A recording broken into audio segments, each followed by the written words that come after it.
تو آپ نے فرمایا ہی سبع المثانی والقرآن العظیم، یہ جو کہا گیا ہے قرآن عظیم الگ اور فاتحہ الگ نہیں ہے، بلکہ فاتحہ ہی کو قرآن عظیم کہا گیا ہے۔ اس کی پھر کیا وجہ ہے کہ فاتحہ ہی کو اب نبی اکرم صلی اللہ علیہ وسلم کی یہ دونوں فرامین جو بخاری شریف کے اندر موجود ہیں، یہ دونوں حدیثیں یہ واضح کرتی ہیں کہ صرف سبع من المثانی سے ہی مراد سورہ فاتحہ نہیں ہے، بلکہ قرآن العظیم سے مراد بھی سورہ فاتحہ ہے۔ اس کا مطلب یہ ہوا کہ سبع من المثانی والقرآن العظیم کے درمیان میں جو واو ہے نا، یہ عاطفہ نہیں ہے بلکہ واو تفسیری ہے۔ واو تفسیری کا مطلب یہ کہ یہ ایک دوسرے کی تشریح کر رہے ہیں۔ قرآن عظیم فاتحہ ہے اور فاتحہ قرآن ہے۔ سبع من المثانی قرآن عظیم ہے اور قرآن عظیم سبع من المثانی ہے۔ اور یہ بات واضح ہو گئی نبی اکرم صلی اللہ علیہ وسلم کے فرمان سے بھی۔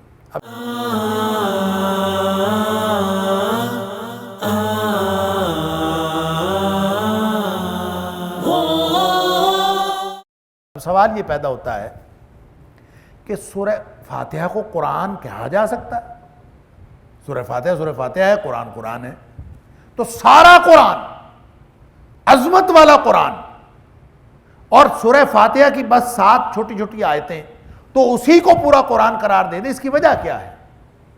اس کی وجہ یہ ہے، ہم سورہ فاتحہ جب ہم نے اس کا سبق پڑھا تھا تو اس میں بھی یہ بات ذکر ہوئی تھی کہ سورہ فاتحہ کے اندر قرآن حکیم کے جملہ مضامین کا خلاصہ موجود ہے، یعنی جتنے مضامین قرآن حکیم کے اندر ہیں اس کا خلاصہ وہاں پہ موجود ہے۔ بنیادی عقائد کا خلاصہ بھی وہاں پہ موجود ہے، اللہ کے ساتھ بندے کے تعلق کا خلاصہ بھی وہاں پہ موجود ہے، اور پھر بندے نے اللہ سے جو مانگنا ہے اس کا خلاصہ بھی وہاں پہ موجود ہے، اور اللہ نے اپنے بندے کو جو عطا کرنا ہے اس کا خلاصہ بھی وہاں پہ موجود ہے۔ اللہ، جیسے علماء نے کہا کہ جتنی کتابیں آسمانی نازل ہوئی ہیں نا، ساری آسمانی کتابوں کا خلاصہ قرآن حکیم ہے، اور قرآن حکیم کا خلاصہ سورہ فاتحہ ہے، اور سورہ فاتحہ کا خلاصہ بھی وہ درمیان والی آیت ہے، سورہ فاتحہ کی درمیان والی آیت کون سی؟ ایاک نعبد و ایاک نستعین۔ یہ گویا خلاصہ ہے سورہ فاتحہ کا، سورہ فاتحہ خلاصہ ہے پورے قرآن کا، اور قرآن خلاصہ ہے تمام آسمانی کتابوں کا۔ تو ایاک نعبد و ایاک نستعین کے اندر کیا ہے کہ اس چھوٹی سی آیت کو پوری جو الہامی تعلیمات ہیں اس کا خلاصہ قرار دیا گیا ہے۔ اس کے اندر کیا ہے؟ رب کی، اللہ کی عبادت اور اللہ کی معبودیت اور بندے کی عبدیت۔ تو عبدیت، عبد کا معبود کے ساتھ جو رشتہ ہے وہ استوار ہوتا ہے ایاک نعبد و ایاک نستعین سے۔ تو جب یہ عبدیت، گویا اس تمام کی تمام جو الہامی تعلیمات ہیں ان کا مقصد بندے کو رب کے ساتھ ملانا ہے۔ ظاہر اللہ ہمیں نظر نہیں آتا، ہم زمین پہ پھرتے ہیں، اور اللہ عرش سے اوپر بلند ہے، کہاں ہے، کیسے ہے، کما ہوا شانہ، ہمیں کچھ نہیں معلوم۔ تو اس کے ساتھ جڑنے کا پھر طریقہ کیا ہے؟ اس کے ساتھ بندے نے جڑنا ہو تو وہ عبدیت کے تحت جڑ سکتا ہے، اپنی اللہ کی بندگی کے ساتھ جڑ سکتا ہے، اور الہامی تعلیمات جتنی بھی ہیں ان کے ساتھ جڑ سکتا ہے۔ اسی لیے نبی اکرم صلی اللہ علیہ وسلم کا وہ فرمان آپ سب کو معلوم ہوگا کہ جس میں آپ نے فرمایا تھا کہ ان ھذا القرآن سبب، یہ جو قرآن ہے نا یہ رسی ہے، طرفہ بید اللہ و طرفہ بایدیکم، اس کا ایک سرا اللہ کے ہاتھ میں ہے، ایک سرا تمہارے ہاتھ میں۔ اللہ، فتمسکوا بہ، جب ایک سرا اللہ کے ہاتھ میں ہے، ایک سرا تمہارے ہاتھ میں ہے، تو جس نے اللہ کے ساتھ جڑنا ہے وہ قرآن کے ساتھ جڑ جائے، الہامی تعلیمات کے ساتھ جڑ جائے، اور سابقہ تمام الہامی تعلیمات کے خلاصے کے ساتھ جڑ جائے۔ فرمایا قرآن کے ساتھ جڑ جاؤ، اس کے ساتھ جڑ جاؤ گے تو 2 گارنٹیاں ہیں، ایک تو یہ کہ لن تضلوا اور دوسرا یہ کہ وَلَن تَهْلِكُوا بَعْدَهُ أَبَدًا، دو گارنٹیاں یہ ہیں کہ اس کے ساتھ جڑنے سے گویا تم اللہ کے ساتھ جڑ جاؤ گے، اور اس کے ذریعے سے پھر تمہیں دو ضمانتیں ملیں گی، ایک تو کبھی گمراہ نہیں ہوگے اور ایک کبھی ہلاک اور برباد نہیں ہوگے۔ اللہ اکبر۔ لہذا سبع من المثانی والقرآن العظیم، ان دونوں سے مراد سورہ فاتحہ ہے۔ اللہ تعالیٰ نے سورہ فاتحہ کو اتنی عظمت دی ہے، اللہ اکبر، کہ اس کو اکیلی سورہ فاتحہ کو قرآن العظیم قرار دیا ہے۔ لا تمدن عینیک الی ما متعنا بہ ازواجا منہم، سبحان اللہ۔ جس کو قرآن ملا ہوا ہو، جس کو سورہ فاتحہ جیسی صورت ملی ہوئی ہو، اس کے پاس تو خزانہ ہے۔ اللہ، بس اس خزانے کو نا ہم سمجھ نہیں پاتے کہ یہ کیسا خزانہ، اللہ کرے ہمیں سمجھ آ جائے۔ نبی اکرم صلی اللہ علیہ وسلم نے ایک حدیث میں فرمایا لا حول ولا قوت الا باللہ، یہ بس اتنا ہی کلمہ، لا حول ولا قوت الا باللہ۔ آپ نے فرمایا یہ جنت کے خزانوں میں سے ایک خزانہ ہے۔ اللہ اکبر۔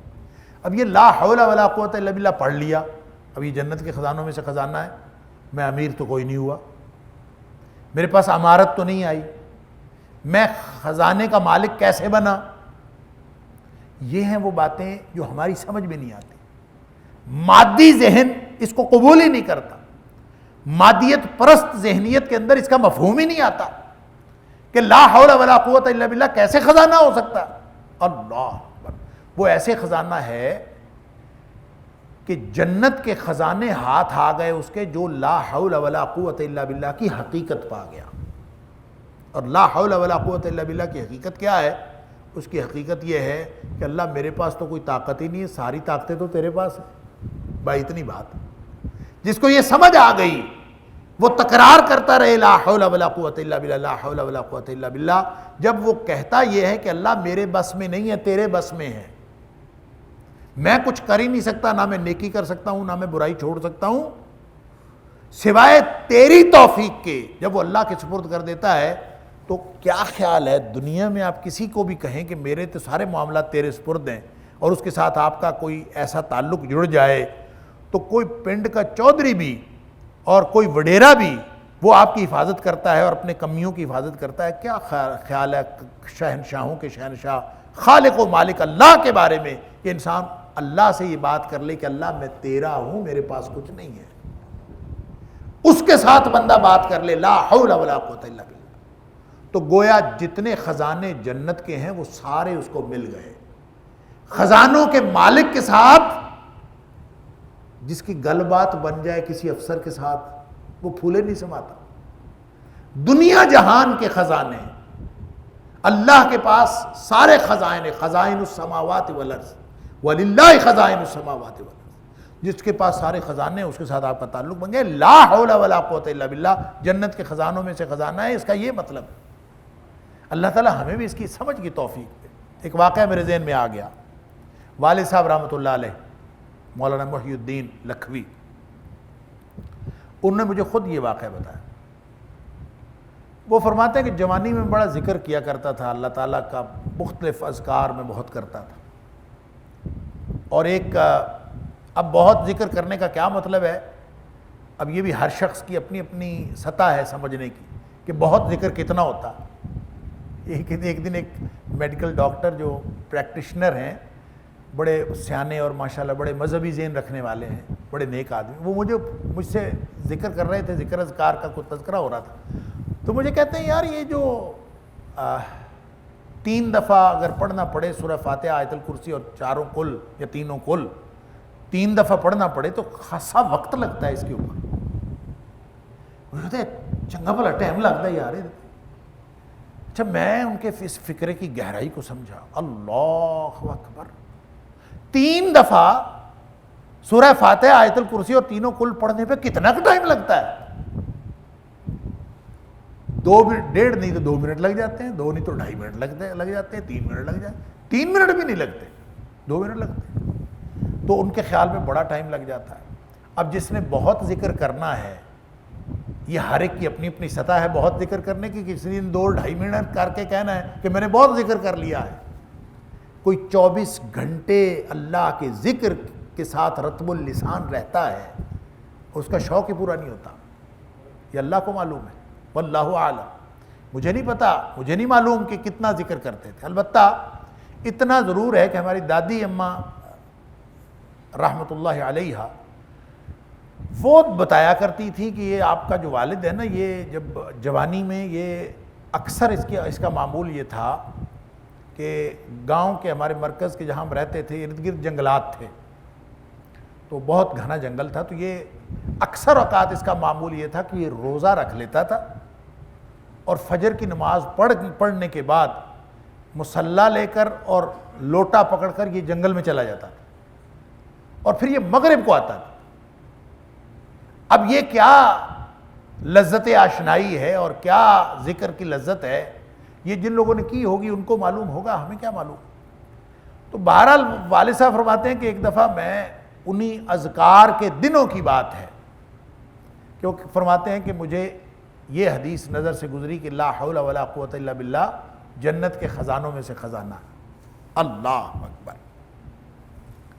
تو وہ فرماتے ہیں کہ میں حیران ہو گیا کہ جس کو جنت کا خزانہ مل جائے اس کو اور کیا چاہیے۔ تو کہتے ہیں میں نے سوچا کہ اب باقی اذکار میں کم کر دیتا ہوں، لا حول ولا قوت الا باللہ کو ہی میں ذکر کے طور پر پکڑ لیتا ہوں۔ لہذا وہ کہتے ہیں میں نے کثرت سے ذکر اسی کا کیا، سوچ سمجھ کے بس اسی کو میں پڑھتا تھا، اسی کے ہر وقت گویا باقی ضروری اذکار کر کے صبح شام کے اذکار کیے اور ایکسٹرا ذکر کرنا ہی صرف لا حول ولا قوت الا۔ یہ خود والد صاحب نے بتایا، وہ کہتے ہیں کہ جن دنوں میں بہت زیادہ لا حول ولا قوت الا باللہ کا ذکر کر رہا تھا اور کیا، تو مجھے ایک دن خواب میں اللہ تعالیٰ نے دکھایا کہ میرا جسم جو ہے وہ لمبائی کے رخ آدھا کاٹ دیا گیا۔ اصل میں یہ بات والد صاحب نے مجھے میرے اس سوال کے جواب میں بتائی تھی کہ میں نے والد صاحب سے پوچھا تھا کہ ابا جی آپ نے زندگی میں کوئی کمائی کے لیے کوئی کاروبار نہیں کیا، کوئی نوکری نہیں کی۔ ہمارے والد صاحب نے کوئی نوکری نہیں کی، کوئی کاروبار نہیں کیا، اور والد صاحب کی 2 شادیاں تھیں اور ہم دونوں ماؤں سے 16 بہن بھائی ہیں الحمدللہ، اور کاروبار کوئی نہیں کیا زندگی میں، صرف اللہ کے دین کی خدمت کی ہے، اور 16 پل گئے ہیں۔ یعنی ہمارا خیال ہوتا ہے کہ ہم معاشی جد و جہد نہیں کریں گے تو پتہ نہیں کیا ہوگا۔ تو یہ تو لوگ کہتے ہیں کہ ہمارا مشاہدہ ہے، ہماری تو ہڈ بیتی ہے بھائی، ہم نے تو خود دیکھا ہے کہ ہم 16 بہن بھائی پلے ہیں، اس مرد درویش کی اولاد ہیں جس نے زندگی میں کوئی کام نہیں کیا، معاشی جد و جہد کے لیے کوئی کام نہیں کیا، صرف اللہ کے دین کی آخرت کی فکر اور کچھ نہیں تھا۔ بہرحال میرا سوال والد صاحب سے یہ تھا کہ ابا جی آپ کو کبھی خیال نہیں آیا کہ میں بھی کوئی کاروبار کر لوں؟ کاروبار بھی تو جائز ہے، تجارت بھی تو جائز ہے، کیوں نہیں کرتے؟ نوکری بھی جائز ہے، کاروبار بھی جائز ہے، آپ کیوں نہیں کرتے؟ میں نے یہ سوال والد صاحب سے کیا۔ ظاہر ہے ہمیں جوانی میں تو ایک تلاطم ہوتا ہے کچھ نہ کچھ کر گزرنے کا، جذبات کا ایک تلاطم ہوتا ہے۔ تو اپنے جوانی کے دنوں میں نے والد صاحب سے پوچھا کہ آپ نے کبھی کچھ نہیں کیا تو آپ کو کبھی خیال نہیں آیا کہ آپ کچھ کر لیں؟ تو فرماتے ہیں ہاں خیال آتا تھا، میں نے پروگرام بھی بنایا تھا کہ میں کوئی کاروبار کر لوں، جوانی میں مجھے خیال آتا تھا اور میں نے ذہن میں خیال بھی تھا کہ میں کوئی کاروبار کر لوں، تجارت کے اندر اللہ نے بڑا منافع رکھا ہے، لہذا میرا پروگرام تھا تجارت کرنے کا۔ لیکن جن دنوں مجھے لا حول ولا قوت الا باللہ مل گیا، خزانہ مل گیا، تو فرماتے ہیں کہ پھر مجھے خواب میں ایک دن اللہ نے دکھایا کہ میرا جسم لمبائی کے رخ کاٹ دیا گیا ہے یوں، اور کاٹنے کے بعد آدھا جسم میرا الگ کر دیا گیا ہے، اور وہ جسم الگ ہو جانے کے باوجود میں مکمل ہوں، یعنی آدھا کاٹا گیا، اس کو الگ کر دیا گیا اور میں نے دیکھا کہ وہ الگ ہو گیا ہے میرا آدھا حصہ، لیکن میں اس کے باوجود مکمل ہوں۔ تو وہ فرماتے ہیں خواب کے اندر ہی مجھے سمجھایا گیا کہ تیرے اندر جو دنیا کا حصہ تھا ہم نے ویسے ہی الگ کر دیا۔ والد صاحب فرماتے ہیں اس کے بعد ساری زندگی کبھی خیال بھی نہیں آیا کہ مجھے کچھ کرنا چاہیے، پہلے خیال آتا تھا، کیا ویسے تب بھی نہیں تھا، بعد میں کبھی خیال بھی نہیں آیا۔ اب ذرا اس کمپیریزن کو یہاں ان آیات کے تناظر میں دیکھیے کہ اللہ نبی اکرم صلی اللہ علیہ وسلم کو اس مظالم کے دور میں جب کفار مکہ کی طرف سے جو دشمنی اور عداوت ہے وہ انتہا کو پہنچی ہوئی ہے اور صحابہ کرام شدید پریشانی کا شکار ہیں، نبی اکرم صلی اللہ علیہ وسلم کو اللہ تعالیٰ کیا فرما رہا ہے کہ وَلَقَدْ آتَيْنَاكَ سَبْعًا مِنَ الْمَثَانِي وَالْقُرْآنِ الْعَظِيمِ، آپ کو تو سورہ فاتحہ ملی ہوئی ہے، آپ کو قرآن عظیم ملا ہوا، عظمت والا قرآن، 7 بار بار دہرائی جانے والی، آپ کو اتنا بڑا خزانہ ملا ہے، آپ کو دنیا کے خزانے والوں کی طرف دیکھنے کی کیا ضرورت ہے؟ اب سیکوینس دیکھیے، ملاحظہ فرمائیے کہ وَلَقَدْ آتَيْنَاكَ سَبْعًا مِنَ الْمَثَانِي وَالْقُرْآنِ الْعَظِيمِ، آپ کو تو سبع من المثانی والقرآن العظیم ملا ہوا ہے، لَا تَمُدَّنَّ عَيْنَيْكَ إِلَىٰ مَا مَتَّعْنَا بِهِ أَزْوَاجًا مِّنْهُمْ، آنکھیں پھاڑ پھاڑ کے دیکھنے کی کیا ضرورت ہے اس مال و متاع کی طرف جو ہم نے لوگوں کو دے رکھا۔ اللہ اکبر، اگرچہ یہی مضمون سورہ طٰہٰ کے آخر پہ بھی بیان ہوا، وَلَا تَمُدَّنَّ عَيْنَيْكَ إِلَىٰ مَا مَتَّعْنَا بِهِ أَزْوَاجًا مِّنْهُمْ زَهْرَةَ الْحَيَاةِ الدُّنْيَا لِنَفْتِنَهُمْ فِيهِ، وہاں واضح کیا اللہ تعالیٰ نے امتحان کے لیے دیا ہے، یہ دنیا والوں کو جتنا بھی مال و متاع ملا ہوا ہے یہ امتحان کے لیے ہے، وقتی ہے، اور آپ کو خام خواہ آنکھیں پھاڑ پھاڑ کر آنکھیں لمبی کر کر کے دیکھنے کی ضرورت نہیں ہے۔ ابھی خطاب تو نبی اکرم صلی اللہ علیہ وسلم کو ہے، یہ فلسفہ اور حکمت ہمیں سمجھائی جا رہی ہے امتیوں کو کہ تمہیں اگر اللہ کا قرآن مل جائے، تمہیں اگر اللہ کا ذکر کرنے کی توفیق مل جائے، اللہ کے سامنے سجدہ کرنے کی توفیق مل جائے، اللہ کے ساتھ تعلق عبدیت قائم کرنے کا موقع مل جائے، تو یہ دنیا کائنات کے خزانوں میں سے سب سے بڑا خزانہ اللہ۔ وَلَا لَا تَمُدَّنَّ عَيْنَيْكَ إِلَىٰ مَا مَتَّعْنَا بِهِ أَزْوَاجًا مِّنْهُمْ، دنیا والوں کو، ان میں سے مختلف لوگوں کو جو کچھ ہم نے عطا کیا ہے اس کے بارے میں آپ قطعاً آنکھیں لمبی کر کر کے نہ دیکھیے، وَلَا تَحْزَنْ عَلَيْهِمْ، اور نہ ہی ان کے اوپر کوئی غم کرنے کی ضرورت ہے، ان کے بارے میں غمگین ہونے کی ضرورت نہیں ہے۔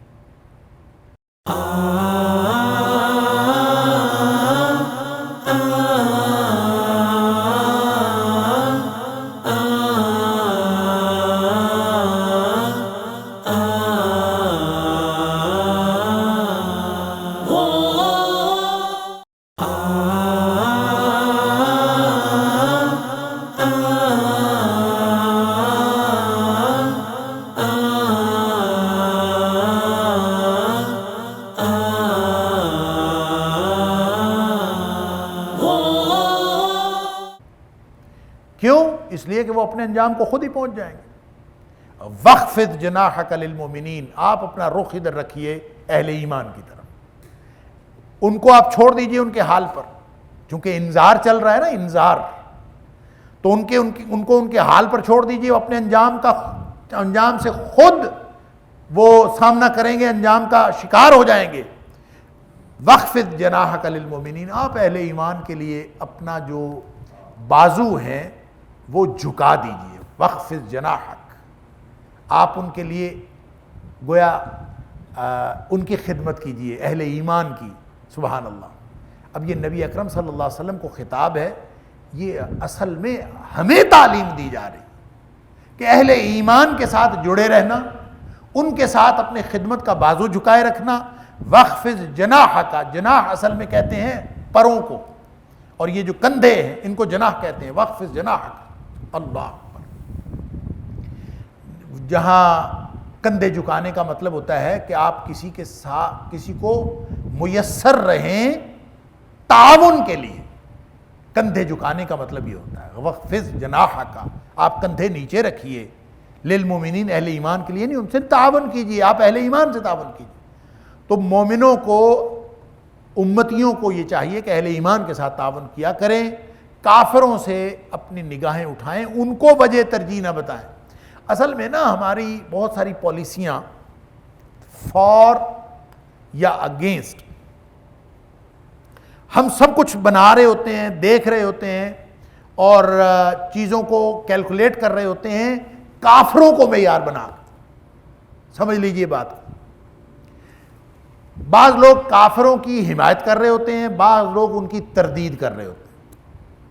بلکہ ایک اور مثال سے شاید یہ بات زیادہ سمجھ آ جائے کہ یونانی فلسفہ، اس کے جب کتابوں کے ترجمے ہوئے مسلمانوں میں، یونانی فلسفہ اس نے فکر یونان کے اندر جو کردار ادا کیا وہ تو کیا.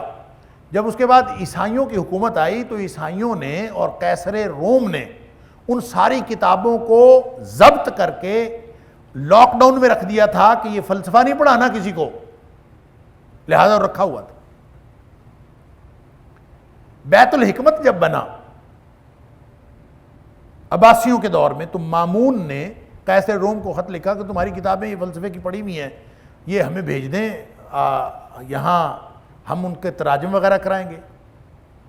تو اس نے قیصر روم نے اپنے ارکان دولت سے مشورہ کیا کہ بھیجیں کہ نہ بھیجیں. یہ علامہ شبلی نعمانی نے المامون کے اندر اس کا یہ ذکر کیا ہے اس واقعے کا. تو انہوں نے مشورہ کیا کہ کیا کریں گے، یہ کتابیں بھیجیں کہ نہ بھیجیں. فائدے کی چیز کون کسی کو دیتا ہے؟ دشمنوں کو. لہذا جب مشورہ ہوا تو مشورے کے بعد فیصلہ یہ ہوا کہ یہ فلسفے کی کتابیں لازماً ان کو دے دیں. کیوں؟ اس لیے دے دیں کہ یہ جہاں بھی فلسفہ جائے گا یہ مذہب کی بنیادیں ضرور کھوکھلی کر دے گا، اس لیے دے دیں ان کو. خیر کہتے ہیں 250 کتابوں کے ترجمے ہوئے ہیں شروع میں، لیکن وہ کتابیں کتنی تھیں وہ جو آئیں وہ کتابیں، علامہ شبلی نے لکھا ہے کہ ان کی تعداد تو کسی کو معلوم نہیں، مختلف جو ہے وہ انداز اور اسالیب رہے ہیں چیزوں کو کی مقدار اور معیار کی مقدار اور سمجھنے کے لیے اور گنتی سمجھنے کے لیے، تعداد سمجھنے کے لیے. تو انہوں نے کہا کہ 60 بار شتر کتابیں کتنی تھیں؟ 60 اونٹوں پر لاد کر لائی گئیں. یعنی ایک اونٹ پر کتنی کتابیں آ سکتی ہیں؟ ظاہر ہے 500 بھی آ سکتی ہیں، 1000 بھی آ سکتی ہیں، ڈیپینڈ کرتا ہے. تو ہو سکتا ہے 60,000 کتابیں ہوں یا 30,000 کتابیں ہوں، واللہ عالم، جو 60 اونٹوں پر لاد کے لائی گئی. پھر سینکڑوں کی تعداد میں اس میں تراجم ہوئے. بہرحال اس کے بعد مسلمانوں کے اندر ہمیشہ 2 گروہ پیدا ہوئے. مسلمان متکلمین کے اندر 2 گروہ ہمیشہ سے رہے. ایک گروہ یونانی فلسفے کی حمایت کرنے والا اور ایک ان کی مخالفت کرنے والا. اور یہ 2 گروہ مختلف اوقات میں وقتاً فوقتاً اپنے اپنی فکر کا اظہار کرتے رہے ہیں، اور اس میں بڑے بڑے نام بھی آتے ہیں. مثلا الکندی، الفارابی، ابن سینا یہ حمایت کرنے والوں میں سے، امام غزالی، امام رازی یہ مخالفت کرنے والوں میں سے. اس کے بعد آپ جائیں اندلس کے فلاسفہ میں ابن باجہ، ابن طفیل اور ابن رشد، یہ جو فقیہ اور فلسفی ہیں، یہ پھر اس کی حمایت کرنے والے ہیں. اور ابن رشد نے تو بہت حمایت کی، اور کہا جاتا ہے، لوگ کہتے ہیں کہ اگر ابن رشد جیسا فلسفی پیدا نہ ہوتا، کوئی امام غزالی کے کوئی تقریباً 100 سال بعد اگر وہ نہ پیدا ہوتا تو شاید مسلمانوں میں فلسفے کی روایت ویسے ہی دم توڑ جاتی. اتنا زبردست رد کیا تھا اور مخالفت کی تھی امام غزالی نے جب انہوں نے تحفظ الفلاسفہ لکھی، مقاصد الفلاسفہ لکھنے کے بعد. بہرحال اب یہ ٹرینڈ چلتا آیا ہے فار اور اگینسٹ، یعنی کچھ حق میں ہیں یونانی فلسفے کے اور کچھ اس کے خلاف ہیں. شاہ ولی اللہ نے ایک بات کہی، وہ کہتے ہیں کہ ہم یونانی فلسفے کی ہی حمایت اور تردید کیوں کرتے ہیں؟ تردید کرنے کے لیے بھی ہم یونانی فلسفے کو سامنے رکھتے ہیں، حمایت کرنے کے لیے تو یونانی فلسفے کو سامنے رکھا ہی ہے لوگوں نے، تردید کرنے کے لیے بھی معیار وہی ہے، اس کو سامنے رکھ کر ہم تردید کر رہے ہیں. شاہ ولی اللہ علیہ الرحمہ نے ان کا بڑا ایک معروف قول ہے، وہ کہتے ہیں کہ یونانی فلسفے کی ہمیں ضرورت نہ تائید کرنے کے لیے ہے نہ تردید کرنے کے لیے. کہتے ہیں اس کی تردید بھی نہیں کرنی چاہیے، تائید تو دور کی بات ہے، اس کی تردید بھی نہیں کرنی چاہیے. لہذا ہمیں یونانی فلسفے کی ضرورت ہی نہیں ہے، نہ ضرورت ہے تائید کے لیے نہ تردید کے لیے. تو ہمیں کس چیز کی ضرورت ہے؟ کہتے ہیں ہمیں ایمانی فلسفے کی ضرورت ہے. ہمیں یونانی فلسفے کی تائید اور تردید دونوں صورتوں میں ضرورت نہیں. اللہ اکبر. یہ ہے وہ مفہوم جو میں نے اس مثال سے سمجھنے کی کوشش کی ہے کہ اللہ فرماتا ہے کہ وَلَا تَحْزَنْ عَلَيْهِمْ، ان کے بارے میں آپ کو نہ تائید میں نہ تردید میں غم کھانے کی ضرورت نہیں ہے. وَخْفِضْ جَنَاحَكَ لِلْمُؤْمِنِينَ، آپ اہل ایمان کی طرف توجہ فرمائیں. سبحان اللہ. گویا مسلمانوں کی سرگرمیوں کا محور جو ہے، مسلمانوں کی اور امتیوں کی فکری اور عملی ترجیحات کا جو محور ہے، وہ سارا کا سارا ایمان اور اہل ایمان ہونے چاہیے. جیسے شاہ ولی اللہ نے کہا کہ ہمیں نہ تائید کے لیے یونانی فلسفے کی ضرورت ہے نہ تردید کے لیے یونانی فلسفے. ہمیں یونانی فلسفے کی ضرورت ہی نہیں ہے، ہمیں ایمانی فلسفے کی ضرورت ہے. اللہ تعالی ہمیں ایمان عطا فرمائے. لہذا وَخْفِضْ جَنَاحَكَ لِلْمُؤْمِنِينَ، یہ معیار ہونا چاہیے کہ ہم ہر چیز کو ادھر سے معیار نہ لیں. حمایت کے لیے تو لوگ غیار کی مثال دیتے ہی ہیں. کوئی پازیٹیو تھنکنگ دینی ہو تو بھی ان کی تردید ضروری سمجھی جاتی ہے کہ جناب فلاں. اور اب تو خیر یہ ایک برانچ آف نالج کے طور پر ڈیولپ ہوئی، اور اب تو لوگ سمجھتے ہیں کہ اگر ہم دوسرے جو اغیار کی فکر کی تردید نہ کریں تو شاید ہماری جو ہے وہ علمی کمی ہی پوری نہیں ہوتی، اور ہم اپنے آپ کو عالم ہی نہیں قرار دے سکتے جب تک ہم ان کی تردید نہ کریں. اب تو ٹرینڈ ہی علم کی برانچ کے طور پر یہ نکل آیا. تو لا تمدن عینیک، اس آیت کی گہرائی کو سمجھیے کہ قرآن کا اشارہ کر کے کہ وَلَقَدْ آتَيْنَاكَ سَبْعًا مِّنَ الْمَثَانِي وَالْقُرْآنِ الْعَظِيمِ، اے حبیب صلی اللہ علیہ وسلم آپ کو تو سورہ فاتحہ ملی ہوئی ہے، 7 دہرائی جانے والی آیتیں ہیں، چھوٹی چھوٹی ہیں، ایک ایک آیت کے بدلے میں خزانے مل جاتے ہیں. اللہ اکبر. والقرآن العظیم. تو آپ کو آنکھیں لمبی کر کر کے مادی دنیا کی طرف دیکھنے کی کیا ضرورت ہے؟ لا تمدن عینیک، آپ اپنی دونوں آنکھوں کے لمبا نہ کرو. الی ما متعنا بہ، جو ہم نے لوگوں کو دیا ہے، ازواج منہم، مختلف لوگوں کو جو ہم نے دیا ہے اس کی طرف آنکھیں لمبی کر کر کے نہ دیکھو. ولا تحزن علیہم، ان کی فکر بھی کرنے کی ضرورت نہیں ہے، اس کے اوپر خواہ غم کھانے کی ضرورت بھی نہیں ہے. وَخْفِضْ جَنَاحَكَ لِلْمُؤْمِنِينَ، آپ اپنی توجہ ہی اہل ایمان کی طرف کر لیں.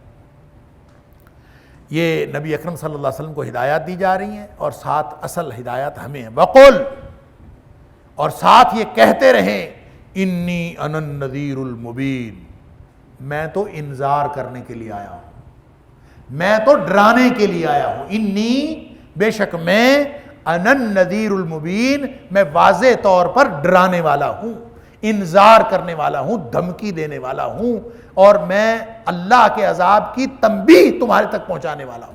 اللہ. یہ چونکہ مکی دور ہے اور مصائب و مشکلات کا دور ہے، تو جب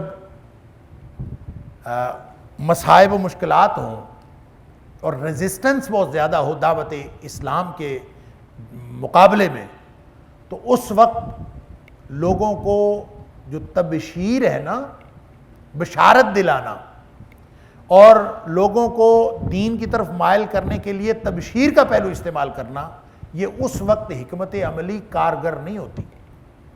تبشیر ہے نبی اکرم صلی اللہ علیہ وسلم کی شخصیت کا غالب پہلو اور آپ کی دعوت کا غالب پہلو، لیکن یہ عام حالات میں ہے. ابتدا ہو رہی ہو یا مزاحمت اپنی انتہا کو پہنچی ہو تو اس وقت انذار کرتے ہیں. آپ کا دشمن آپ کے سامنے صف باندھے کھڑا ہو اور آپ اس کو یہ نہیں کہتے کہ آ جاؤ آپ ہمارے ساتھ مل جاؤ، ہم آپ کو ٹافیاں کھلائیں گے، ہم آپ کو گھر دیں گے، آ جاؤ. یہ موقع نہیں ہوتا. اس موقع پر طاقت دکھانے کی بات ہوتی ہے، اس موقع پر پوری قوت کے ساتھ ٹکرا جانے کی بات ہوتی ہے. ہاں، اس ٹکرا جانے کے اندر یہ بات ضرور شامل ہے کہ آپ اس کو تنبیہ کر دیں کہ اے میرے دشمن، اے اللہ کے دین کے دشمن، تم جس مقام پر کھڑے ہو تمہارا اس کا نتیجہ بہت برا نکلنے والا. ہمارے ہاتھوں نکلے وہ برا نتیجہ یا اللہ تعالیٰ ڈائریکٹ تمہارے اوپر پکڑ کرے، نتیجہ بہرحال برا ہے. جب آپ انذار کرتے ہیں تو اس موقع پر انذار ہی فائدہ دیتا ہے. لہٰذا اے حبیب صلی اللہ علیہ وسلم آپ فرما دیجئے کوئی ضرورت نہیں ان کے اوپر غم کھانے کی، ان کے ساتھ ہمدردی کرنے کی اب ضرورت نہیں ہے۔ گویا ڈس اون کیا جا رہا ہے اللہ، وہ نبی اکرم صلی اللہ علیہ وسلم جن کا اسوہ یہ ہے کہ یہودی کا جنازہ جا رہا ہے اور نبی اکرم صلی اللہ علیہ وسلم کی آنکھوں میں آنسو ہیں، غم ہے، ایک اور شخص نکل گیا میرے ہاتھوں سے اور جہنم میں چلا گیا، میں اس کو نہیں کر سکا اور ہدایت تو نہیں دے سکتے نبی اکرم صلی اللہ علیہ وسلم، انک لا تہدی من احببت، اے حبیب صلی اللہ علیہ وسلم جس کو آپ پسند فرمائیں آپ ہدایت نہیں دے سکتے، ولکن اللہ یہدی من یشاء، اللہ جسے چاہتا ہے ہدایت دیتا ہے، آپ کے ہاتھ میں ہدایت نہیں ہے اللہ۔ لیکن نبی کریم صلی اللہ علیہ وسلم تو غم ہوتا تھا، آپ تو غمگین ہوتے تھے، فَلَعَلَّكَ بَاخِعٌ نَفْسَكَ عَلَىٰ آثَارِهِمْ إِن لَّمْ يُؤْمِنُوا بِهَٰذَا الْحَدِيثِ آسَفًا، آپ کو جتنا افسوس ہوتا تھا اللہ فرماتا ہے آپ تو لگتا ہے اپنے آپ کو مار ڈالیں گے، اتنا افسوس نہ کیا کریں۔ وَقُلْ، آپ کہہ دیجئے اِنِّي أَنَا النَّذِيرُ الْمُبِينُ، میں تو بھائی انذار کرنے والا ہوں کھلا کھلا، اور میں نے بتا دیا ہے، اور جب انذار ہو گیا تو اب معاملہ تمہارے ساتھ ہے۔ کَمَا أَنزَلْنَا عَلَى الْمُقْتَسِمِينَ، اسی طرح جس طرح ہم نے نازل کیا تھا مقتسمین کے اوپر۔ اب یہ مقتسمین کون ہے، اس سے کیا مراد ہے؟ معنی کے اعتبار سے بھی اس میں دو احتمالات ہیں، اور مراد کے اعتبار سے بھی اس میں کم از کم دو احتمالات ہیں، زیادہ بھی ہو سکتے۔ اس سے کون لوگ مراد؟ مقتسمین قاف سین میم کے مادے سے ہے، جس کا مطلب تقسیم کرنا بھی ہوتا ہے اور جس کا مطلب قسم اٹھانا بھی ہوتا ہے، لہذا دونوں ہی احتمالات یہاں پہ موجود ہیں، اور دونوں معنی مفسرین نے کیے ہیں، اور دونوں معنوں میں سے کوئی بھی مراد لینے میں کوئی حرج نہیں۔ مراد اس سے اللہ کے دین کے دشمن ہے، اگر اس سے مراد تقسیم کرنے والے، بانٹ لینے والے، ٹکڑے ٹکڑے کر دینے والے، چیزوں کو یعنی ڈیوائیڈ کر دینا، تقسیم کر دینا، اگر اس سے مراد یہ ہے تو تقسیم تو وہ بھی تھی جو مشرکین مکہ مال تقسیم کرتے وقت کوئی تیروں کے ذریعے سے کر لیتا تھا، کوئی 500 کے ذریعے سے کر لیتا تھا، جیسے ٹاس کر کے مال تقسیم کر لیں، یہ تیرا یہ میرا، اور تقسیم کے جس کا ذکر اللہ تعالیٰ نے وَأَن تَسْتَقْسِمُوا بِالْأَزْلَامِ سورۃ المائدہ کے اندر فرمایا ہے، تو تقسیم سے مراد وہ بھی ہے کہ یہ جس طرح کی تقسیمیں یہ کر رہے ہیں، جس کا ذکر سورۃ الانعام کے اندر بھی، سورۃ المائدہ کے اندر بھی، کہ جس طرح کی تقسیمیں یہ کر رہے ہیں، ان کے اوپر ہم نے نازل کر دیا ہے، کما انزلنا، ہم نے نازل کر دیا ہے، کیا مطلب ان کے اوپر بھی عذاب آنے والا۔ کیا نازل کر دیا ہے؟ کیونکہ آگے قرآن کا ذکر ہے، الذی جعل القرآن عیدین، جنہوں نے قرآن کو ٹکڑے ٹکڑے کر دیا، تو اس سے مراد کیا ہے کہ ہم نے قرآن جن کے اوپر نازل کیا انہوں نے اس کو ٹکڑے ٹکڑے کر دیا، یعنی مال تقسیم کرتے ہیں، اشیاء تقسیم کرتے ہیں اپنی مرضی سے، یہ بھی اس سے مراد ہو سکتا ہے۔ اس سے مراد یہ بھی ہو سکتا ہے کہ انہوں نے قرآن کو تقسیم کر دیا، جیسے قرآن کہتا ہے کہ تؤمنون ببعض الکتاب وتکفرون ببعض، بعض چیزوں کو تم تسلیم کر لیتے ہو، بعض کو نہیں مانتے، تو یہ بھی قرآن کو ٹکڑے ٹکڑے کرنا ہے۔ بعض کا خیال یہ ہے کہ اس مقتسمین سے مراد کفار مکہ ہیں ہی نہیں، اس سے مراد پچھلی امتیں ہیں، اور خاص طور پر یہود و نصارہ ہیں، کہ جو اس سے پہلے قرآن کو، یہاں قرآن سے مراد پھر ہوگا آسمانی کتابیں، الہامی کتابیں، جیسے دیگر مقامات پر بھی دیگر الہامی کتابوں کو قرآن کہا گیا ہے، تورات کو بھی قرآن کہا گیا ہے، وہ بھی پڑھی جانے والی کتاب تھی، وہ بھی الہامی کتابیں تھیں۔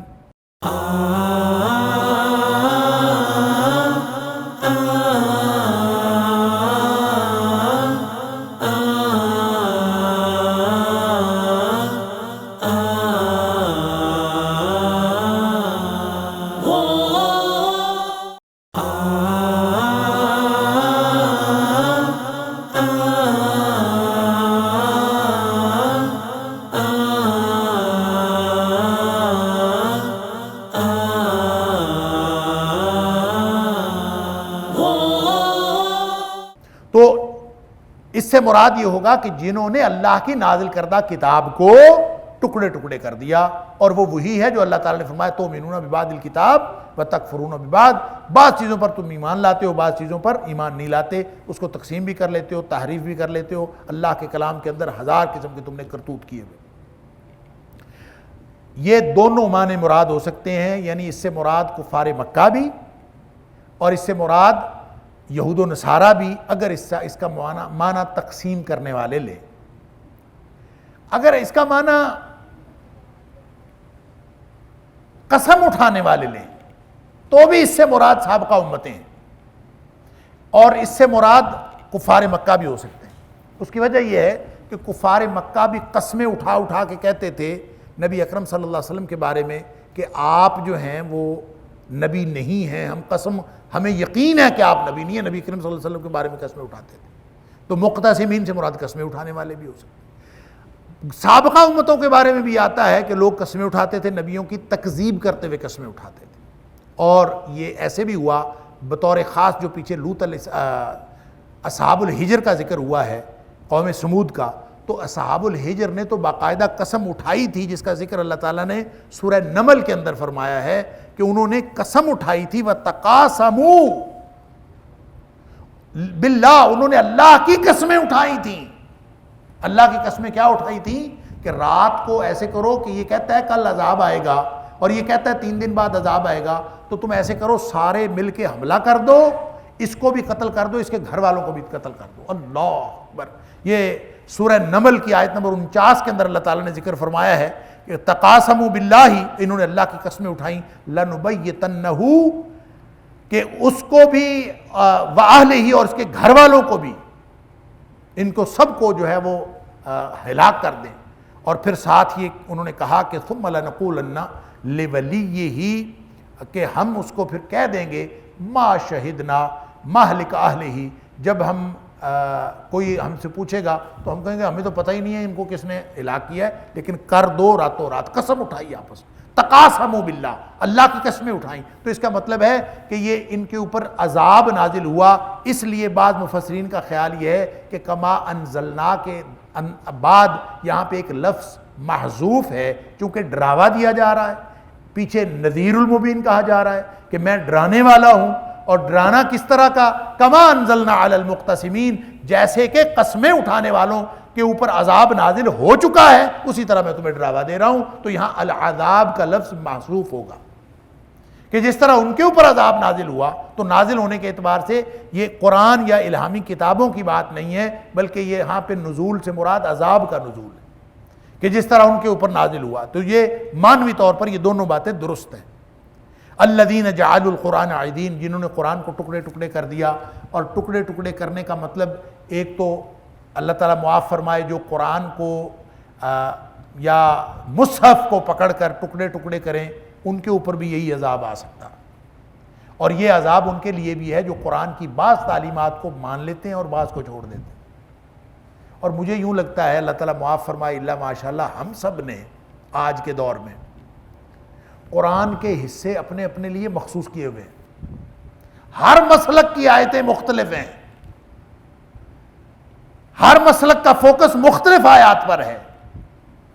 تو جب ہم مختلف آیات پر فوکس کر کے اپنی اپنی مرضی کا مفہوم مرضی کی آیات سے لے لیتے ہیں اور باقیوں کو چھوڑ دیتے ہیں، تو کیا یہ اسی کا مصداق نہیں ہے؟ تؤمنون ببعض الکتاب وتکفرون ببعض۔ اللہ اکبر، اللہ تعالیٰ ہمیں معاف فرمائے۔ فوربک، قسم ہے تیرے رب کی اے حبیب صلی اللہ علیہ وسلم، لنسألنہم اجمعین، ہم ان سب سے ایک دن سوال کرنے والے ہیں، لازماً ہم سب سے پوچھیں گے کہ تم نے کیا کرتوت کیے، عما کانوا یعملون، ان کے کرتوتوں کے بارے میں پوچھیں گے، عما کانوا یعملون، جو کچھ یہ عمل کرتے رہے یہ سب سوال پوچھا جائے، ایک ایک چیز قیامت والے دن پوچھی جانی ہے۔ اللہ، ایک ایک لمحے کا حساب ہونا ہے، ایک ایک نعمت کا حساب، ثم لتسألن یومئذ عن النعیم، ایک ایک نعمت کا حساب تو ہونا ہی ہے، ایک ایک لمحے کا حساب ہونا ہے، لمحات بھی اللہ کی نعمت ہیں۔ فاصدع بما تؤمر، آپ کھل کے بیان کیجئے جو آپ کو حکم دیا گیا ہے، واعرض عن المشرکین، مشرکین سے آپ منہ پھیر لیجئے، ان کی طرف سے درگزر فرمائیے اور کھل کے بیان۔ اصداع کا مطلب ہوتا ہے کھول کر بیان کرنا۔ کہتے ہیں کہ اس سے پہلے، اس حکم سے پہلے نبی اکرم صلی اللہ علیہ وسلم چھپ چھپا کے اور خفیہ تبلیغ فرماتے تھے، اور یہ آیت جو ہے یہ علانیہ تبلیغ کا اللہ کی طرف سے حکم تھا کہ اب آپ کھل کے تبلیغ فرمائیے، اور اگر کوئی مانتا ہے تو مانے، نہیں مانتا تو نہ مانے، مشرکین سے آپ اعراض کیجئے، اور جو آپ کو حکم دیا جا رہا ہے آپ کھل کے اس کا بیان فرمائیے۔ یہ جو پیچھے مقتسمین کے بارے میں کہہ رہا تھا کہ اس سے مراد کفار مکہ بھی ہو سکتے ہیں اور اس سے مراد یہود و نصارہ بھی ہو سکتے ہیں، یہ دونوں معنی کا احتمال ہے اور دونوں مراد ہو سکتے ہیں۔ البتہ اس کی اسپیسیفیکیشن کی ہے حضرت ابن عباس رضی اللہ تعالیٰ عنہ جو مفسر قرآن ہے، بخاری شریف کے اندر حدیث ہے، انہوں نے ابن عباس رضی اللہ عنہ کا قول موجود ہے، انہوں نے کہا ہم اہل الکتاب، یہ اہل کتاب ہیں، اس سے مراد اہل کتاب ہیں۔ کیوں؟ اس لیے کہ ہم جزعوہ اجزاءً، کہ انہوں نے قرآن کو اور جو کچھ ان کے اوپر کتاب الہامی کتاب نازل ہوئی تھی اس کو انہوں نے ٹکڑوں میں تقسیم کر دیا اور اجزاء میں تقسیم کر دیا، فآمنوا ببعضہ وکفروا ببعضہ، بعض کو سے انہوں نے کفر کیا اور بعض کا انہوں نے ایمان رکھا، اس لیے اس سے مراد وہی ہے۔ انا کفیناک المستہزئین، اے حبیب صلی اللہ علیہ وسلم آپ کا جو استہزاء کرنے والے ہیں، آپ کو جو لوگ آپ کی ذات کے بارے میں مختلف قسم کی ہرزہ سرائی کرتے ہیں، ہم ان کے خلاف آپ کے لیے کافی ہیں۔ انا، بے شک ہم، کفیناک المستہزئین، آپ کو کافی ہیں، المستہزئین جو بھی استہزاء کرنے والے ہیں ان کے خلاف۔ یہ کون ہے استہزاء کرنے والے؟ اب ظاہر ہے کہ نبی اکرم صلی اللہ علیہ وسلم کا استہزاء، ایک تو وہ استہزاء ہے جو دانستہ طور پر دشمنان اسلام کرتے ہیں۔ ہمارے یہاں کارٹون بنانے کا ایک بہت قضیہ چلتا رہا، کفار جو ہیں وہ خام خواہ مسلمانوں کے جذبات کو بھڑکانے کے لیے اس طرح کی حرکتیں کرتے ہیں۔ استہزاء کا جو ارتکاب ہے نبی اکرم صلی اللہ علیہ وسلم کی حیات طیبہ میں بھی دشمنان اسلام کرتے تھے، اور اس کے لیے مختلف اسالیب اور مختلف طریقے اختیار کرتے تھے۔ اللہ فرماتا ہے ان کو ہم خود کافی ہو جائیں گے۔ لہذا جب آپ استہزاء دیکھتے ہیں کہیں ہوتا ہوا تو آپ استہزاء دیکھ کر کڑنے کی ضرورت نہیں ہے، اس کو خواہ موضوع بنانے کی ضرورت نہیں ہے۔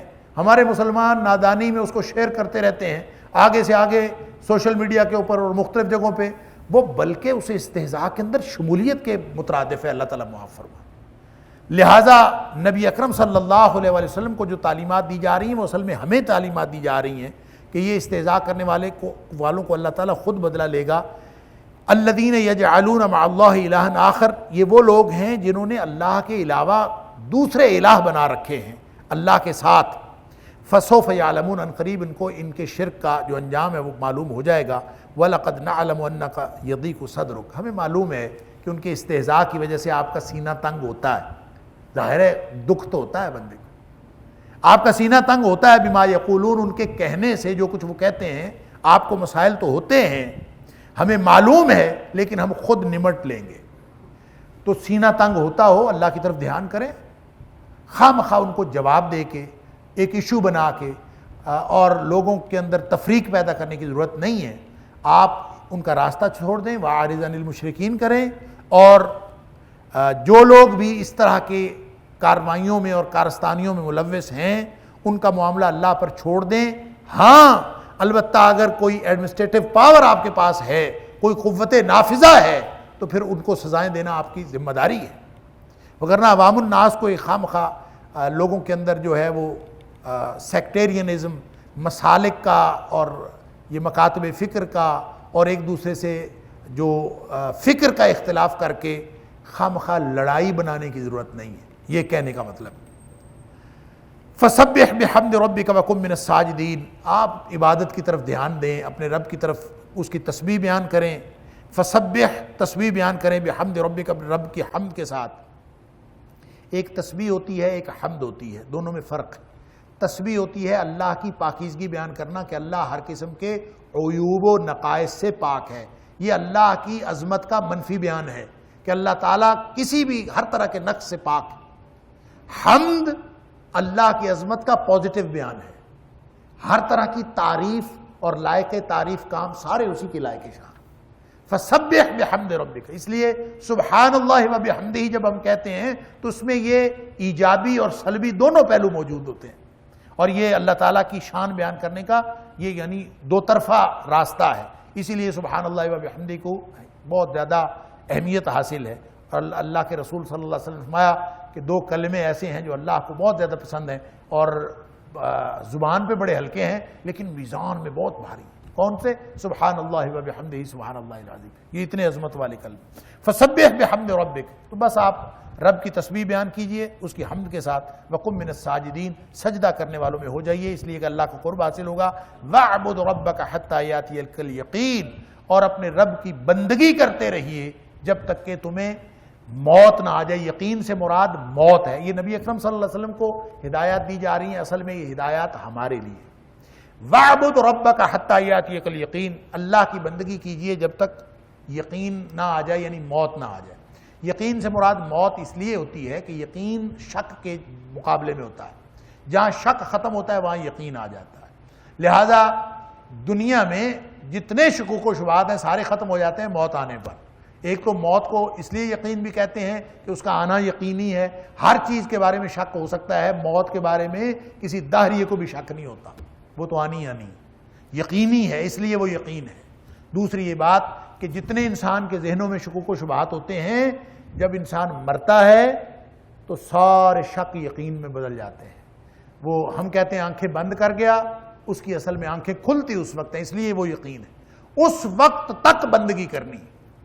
کچھ لوگوں نے اس آیت کا غلط مفہوم لینے کی کوشش کی ہے، مثلا یہ جو عام یقین ہم کہتے ہیں نا کہ یقین آ گیا، شک ختم ہو گیا، تو کہتے ہیں جب یقین آ جائے اس وقت تک عبادت کرنی چاہیے۔ وَاعْبُدْ رَبَّكَ، اپنے رب کی عبادت کرو، حتیٰ اس وقت تک، یہاں تک کہ یاتیک الیقین، آپ کو یقین آ جائے۔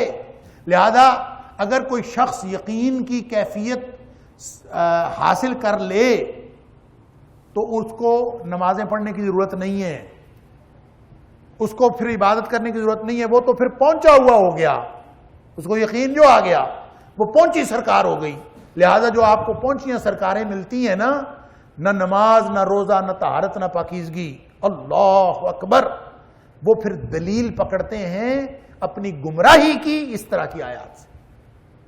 وَاعْبُدْ رَبَّكَ حَتَّى يَأْتِيَكَ الْيَقِينُ، کہ جناب یقین، مجھے تو یقین آ گیا ہے لہذا اب کوئی نہیں ضرورت۔